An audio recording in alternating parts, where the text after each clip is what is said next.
I'm Dr. Euan Roger, and I'm here in Chertsey today in the anniversary year of the foundation of Chertsey Abbey. The Abbey was founded in 666 AD, and so this year is the 1350th anniversary of the Abbey's foundation.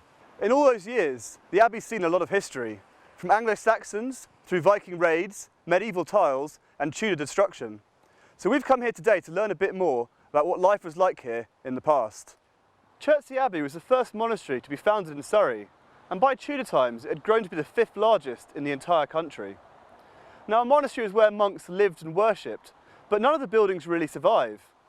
So how can we tell what life was like here in the past? What clues can we get from the environment?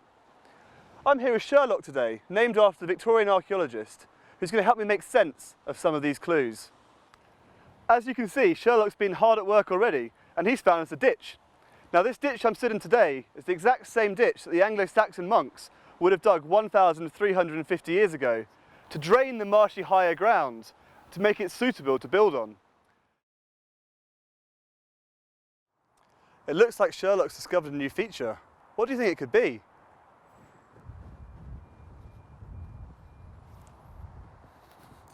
While this may look like a ditch, like the same ditch we saw before, these are actually fish ponds, and they've got steeper sides than you might expect.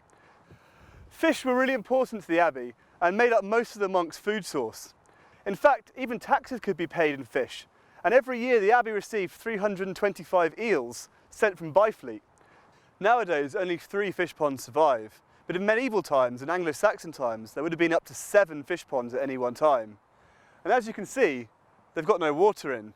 Had I been alive in Anglo-Saxon times here, I would have been up to my neck in water.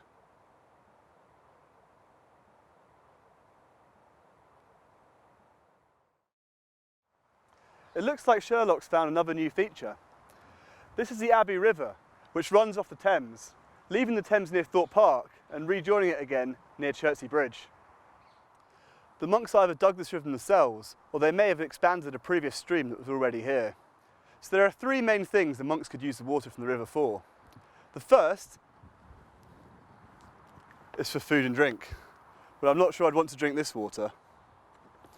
The second is for cleaning purposes. Water can be used to clean and refresh clothes. And the final and possibly most important reason to have flowing water is to remove the sewage.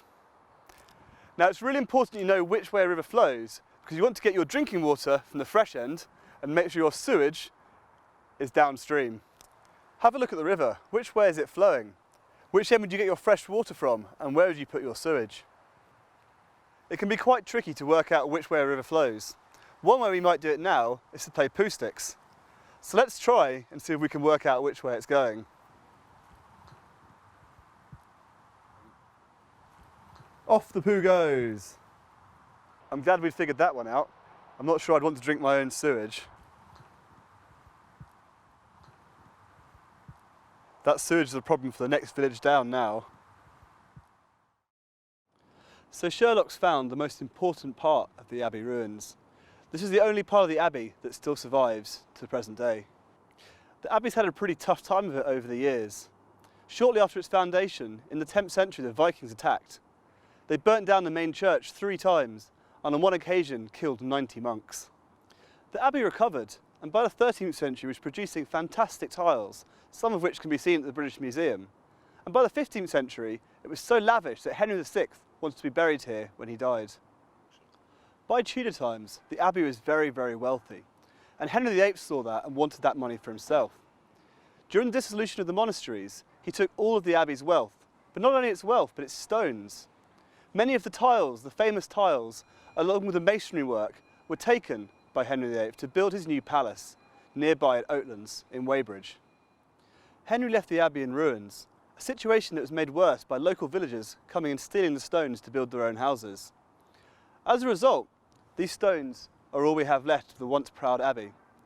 But archaeology has given us some clues about what might have been here.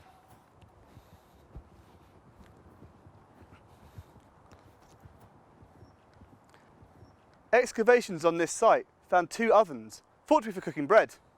This suggests this was actually the outer wall of the precinct with the Abbey church and main buildings on the far side. The ovens were kept outside the precinct to avoid burning the abbey down. Fragments of abbey ruins can be found throughout Chertsey. Shurlock here has found the remains of a medieval doorway into the precinct, and some of the stonework still survives. Larger stones such as this can be found in many local houses around Chertsey as the local people rebuilt and repaired their structures. We've now crossed the road to visit Chertsey Museum to learn a bit more about abbey life and to explore some of the artefacts in the museum's collection. These are some of the famous Chertsey tiles, which date mainly from the 13th century. Many of these tiles were taken by Henry VIII to build his new palace at Oatlands. And so lots of Chertsey tiles are found in Weybridge, as well as around Abbey Field. It can be hard to tell which are which. The Abbey tiles include some with letters on them. These letters could be assembled to form different words on the Abbey floor.